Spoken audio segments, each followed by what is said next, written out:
What's up, everybody? This is episode 100. Yes, the 100th episode of Hoops Talk with Dave's Joint. Shout outs to everybody that's been supporting us thus far. For those who haven't seen any of our episodes, go check us out on YouTube, Facebook, and IGTV. But before we start, shout outs to our sponsors, the Players Circle. You know what I'm saying? They're one of the best apps out there. They have some great merch, but also their site or an app where you could post your highlights, your pictures, even some talented high school players have their stuff on there. So if you definitely want to check it out, go download the app. Go download the app on the App Store, the Players Circle. But without further ado, we have a very special guest here tonight.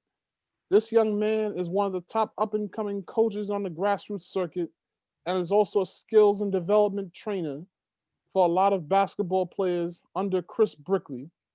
Tonight we have with us Mr. Isaac Green. Isaac, thank you for coming on to No, share your thanks for story. having me, Dave. Indeed, man. So my very first question is, what's Isaac Green's coaching philosophy? So, I think my coaching philosophy overall is just stretching players, and I think ultimately it's up to coaches to put players in an environment in which they feel that they can grow and be their best selves. And as it relates to the team, sacrificing individual needs and coming together as a group and seeing what could happen if you play for the man next to you. And just playing hard, playing together, being tough, and being physical for 40 minutes. And, if that's an NBA game, 48 minutes or, from start to finish, and just hoping the guys play for one another. Indeed. So let's talk about your start with the game. Like, when did it first begin for you? So I always, grew up around the game and came from a house where basketball was the main sport. And after I finished up my freshman year of high school, I finished up playing at Ramapo High School. I reached out to Terrance Munch Williams, who's the director of the PSA Cardinals. And, from there, the PSA Cardinals kind of welcomed me in with open arms and treated me like family and showed me the ropes. And initially, it was just any way I could, get in and be able to provide value and be an asset, whether that be, you know, beating up the boxes that the uniforms come in or just grabbing water, washing the uniforms, but just being around and becoming part of the family and just learning. So, let's talk about where you from first. I'm from New Jersey. I'm from Bergen County, New Jersey.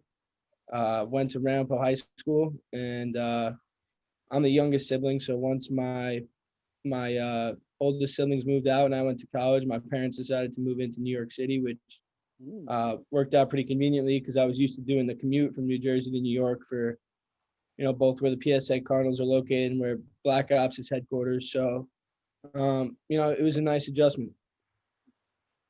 So, what town in Jersey are you from? It's called Franklin Lakes. It's in northern New Jersey. Oh, nice.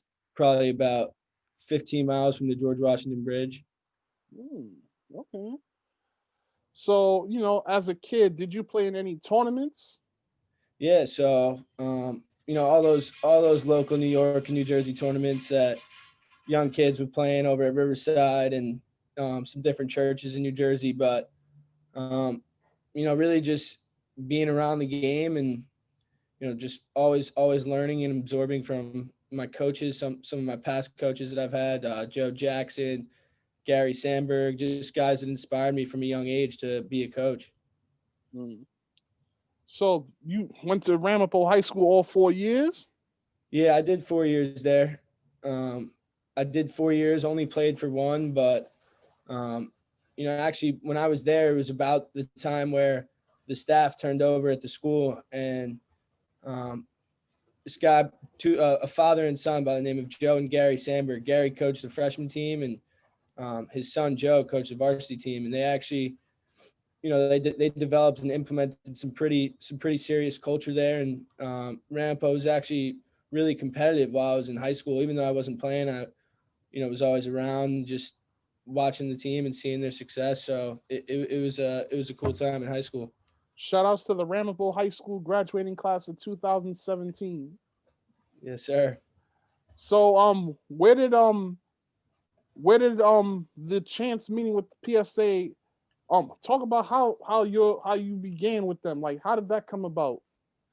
So after I finished up playing my freshman year, I wasn't sure if I was going to continue playing, but um, I knew since I was probably 10 or 11 years old that I wanted to coach. So I figured it was a good time to try to get my foot in the door. And I reached out to a former counselor at one of my basketball camps who was actually a college coach at Harvard at the time by the name of Yanni Huffnagel. And he gave me the numbers of three coaches: Rob Brown from Team Final, Sandy Pionin from the New Jersey Roadrunners, and Terrance Munch Williams from the PSA Cardinals. And um, you know, two of those guys didn't get back, but Munch picked up the phone right away and said, here's the address to our next practice. Love to have you around, help, learn, and I'm forever indebted to Munch and Andre Charles, Mark Carter, Justin Weir, Jason Forty, and the whole PSA Cardinals family. So how old were you when you began coaching with them? So I came in at 14. It was the spring. I was 14 years old, and um, that was a class of like Amari Spellman, Ty Jerome, Bryce Aiken, and Christian Vital, a bunch of other kids. And from there, the next season, when I was 15, I actually became an assistant. So that was a unique opportunity, and we had a great team, and we were super competitive. So the first summer was the year that they went to the Peach Jam Championship. Yeah, exactly. That was the year we had. It was the class of 2017, so the same graduating class that I was in. So that was a super unique position, to be the same age as the guys coming through the program and just being able to relate to them in a. 'Cause at the end of the day, we were both kids, so it was a cool experience. So talk about, starting out as a young coach, younger than most coaches out there. Yeah, I mean, people always say to me, I get all the time, like, why don't you keep playing? And why don't you keep playing? And um, for me, it was always about helping others and making an impact on other people's lives. So um, I felt like it was almost an effortless transition to coaching because um, I kept the main thing, which was just helping people and being around and being able to help any way that I was able to, really. And I think that taught me a lot, and especially taught me how to deal with players and build relationships and um, all those experiences that I'll take with me as I go. That's dope right there. So at this time, you're at Indiana University, the business school. What made you decide to go to the IU Kelley School for college instead of staying local? Yeah, so it's funny because I actually remember this really vividly. It was in the spring. It was a weekend. We had a PSA Cardinals practice over on 110th Street, and I checked my phone after the practice, and I saw, oh shit, I got into the business school. And the next day, they hired Archie Miller and the new staff. And when those two things kind of happened at the same time, and I figured, it was a great opportunity in the business school, and then kind of a unique opportunity to see a new program and new culture being implemented from the ground up. So those two things combined, I ended up in the Midwest. So, how does a kid from Franklin Lakes, New Jersey, get acquainted with the Midwest? Yeah, I mean, it's different when you leave like your little like area, your little bubble that you grew up in. You really realize like, wow, not everybody talks like me. Not everybody has the same, like slang words and just like different things like that. It really opens your eyes to, like just and especially at Indiana, it's a place where people are coming from all over the world. So it was a really unique opportunity to just, meet a bunch of different people from bunch of different places and just learn a lot about people and a lot about different cultures and stuff like that. And a lot of people say that they get their start in coaching as being a manager, joining, a company like Hoop Group, you started out different. Like, let's say if somebody that was as young as you that says they want to be a coach, what advice would you give them? I mean, the best advice I'd have for a young kid trying to break his foot in the door into coaching is just be available and be ready to work, because there's always ways that you could provide value, and whether that be something that some people may consider small, um, there's always room for contribution, and ultimately everybody's there just to contribute to winning. So if you're available and reliable and ready to work, that you could break your foot in the door too. Mm. So talk about, what's it like coaching in the EYBL? Because a lot of people don't get to ask that question.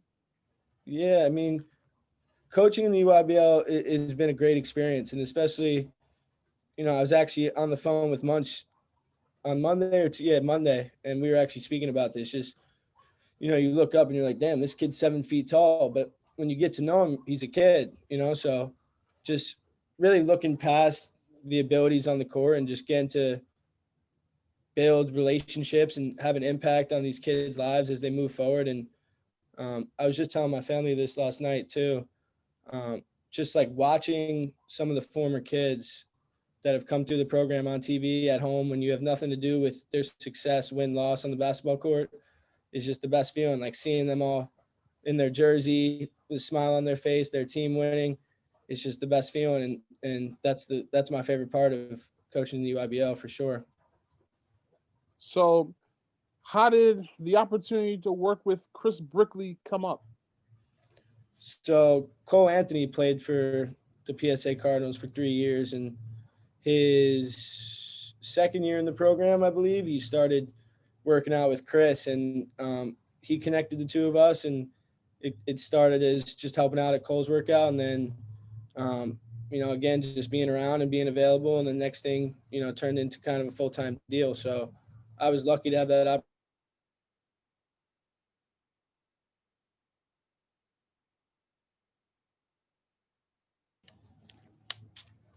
Yeah, I'm sorry. Go ahead.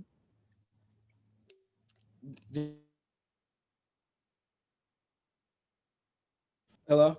Yeah, I mean, Yeah, I just said, I said basically forever appreciative for Cole, and his introduction that he made to Chris, which was I had a lot of great experiences and learned a lot from Chris. So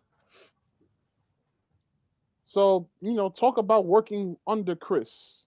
You know, what is he like? What has he taught you so far? I mean, he's taught me so much, both on off the court and everything in between. But um, you know, really just, I mean, man, it's hard to think of one specific thing to give you, but I guess, basketball aside, just as a person, just as, as a coach, just the power of being positive and the power of being a good person and working hard and, treating people the right way, and how that comes back to, reward you in the end, and just being a good guy and having the right intentions and building relationships always takes you a long way. So name some of the players that have come through the Black Ops workouts. Yeah. So, I mean, there's been a bunch. I've been fortunate to see, you know, a lot of high level guys, and that's at all levels, whether that be high school, college, or the pros. Um, a lot of high level guys, and especially from the veterans, there's just so much to learn from different guys that have been in different organizations that have learned from some of the best coaches around. So really, just the opportunity to be in the gym every day and learn from, because one day it could be one guy, the next day it could be a few other guys. So really just being around and learning and seeing how every guy goes about his work differently it's an unreal experience. That's amazing, man. I mean, not many people get to be a college student and work NBA players out. Like that's a dream. I'm sure a lot of kids out there in Indiana where you go to school, they're probably amazed at the fact that you actually worked out these pros. Yeah, I mean, it's a solid foundation for sure, and I just try to be where my feet are every day and just learn as much as I can, because there's just, it's out there every day on the court. So just really just taking it day by day and just absorbing like a sponge. Now, let's talk about the podcast that you put together. Uh the name of it, a game within the game. Talk Yeah. about that real quick. Yeah. So that's what me and my best friend from school, Josh, we started that together during the pandemic, and it was an idea we spoke about for a long time. Um, and when basically everybody was told to go home and stay in their house in the beginning of the pandemic, we figured, well, shoot, now's the perfect time to actually materialize this and get this thing going. So we put together a podcast, and we've been delayed a little bit in the past couple months. Just both focusing on school and setting ourselves up for post graduation. But it's definitely something that we're looking forward to continuing in the future, and hopefully we could have some great guests share their stories as well. Where can everybody check that out? Check out the podcast. Like, is it on iTunes, Spotify, et cetera, et cetera? Yeah, so when we got it off the ground, we had it on Instagram and YouTube. But as we continue, we're definitely exploring other ways that we could get it onto other platforms. But like I said, when we pick it up again, we're definitely going to dive into more detail in terms of where we want it to be streamed. All right, cool. So, how rough was it last summer? Not having any EYBL. You know what I'm saying? Like, how was it? Yeah, I mean, it was tough. I mean, especially initially, you just got a feel for the kids who were looking forward to having, that summer, and especially with the great group of kids that we had, and not even just on the court, but most importantly off the court, and how close and together they were, and always, while they were at their different prep schools, checking in with one another and staying in touch, and just messing around in the group chat. You could tell how much togetherness that the group had. So that was definitely tough, but luckily, PSA directors, they did their thing, and they got all the kids placed in school and school for free. So ultimately that's the goal. Even if we go 0-0 and we get 12 kids to school, the goal is still accomplished. So it was tough not having a season, but glad that everybody's placed. Hopefully this year there definitely will be a season. You know what I'm saying? Yeah, I'm that's all really we can hope. anticipating that. For sure. Hopefully, we can start to see some more normalcy going on in the world, and hopefully get back on our feet soon. So this is one of the questions that I love to ask before I lead up to the final question. If you could go back in a time machine to 2015, what would you tell a younger version of yourself as he's going through the transition of coaching grassroots basketball? What would you tell Isaac at 15 or 16? I would just say, same thing I was touching about before, but just, enjoying every single moment, because when you look back or you look forward, you can't, there's no happiness in that, so the only happiness exists where you are currently and where you're situated in the moment. So, just enjoying every day, and, enjoying the people that you're on the journey with. Final question. What's next in the future for Isaac Green? So, you know, next is just hopefully, like you mentioned, having the EYBL season, and with this group we got together, hopefully getting out and kicking some people's ass around the country.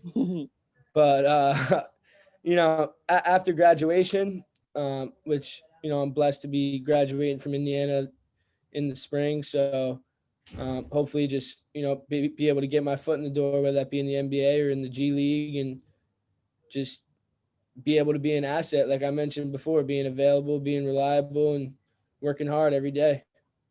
Isaac, thank you for coming on to share your story. And I wish you nothing but the best with PSA, Black Ops, and I hope to see you in the NBA someday. My God, Dave, thank you. Appreciate you. Well, everybody, this is episode 100 of Hoops Talk with Dave's Joint. Shout outs to my man Isaac Green. He's a young rising star in the coaching game. You know, for those of y'all from Franklin Lakes, New Jersey, the NBA players that have trained with him, players from the PSA Cardinals, and so on and so on. Go check out this interview on YouTube, Facebook, and IGTV, and also support his new podcast, A Game Within the Game. Go check it out soon. Stay blessed, stay safe. Peace. Thank you, Dave.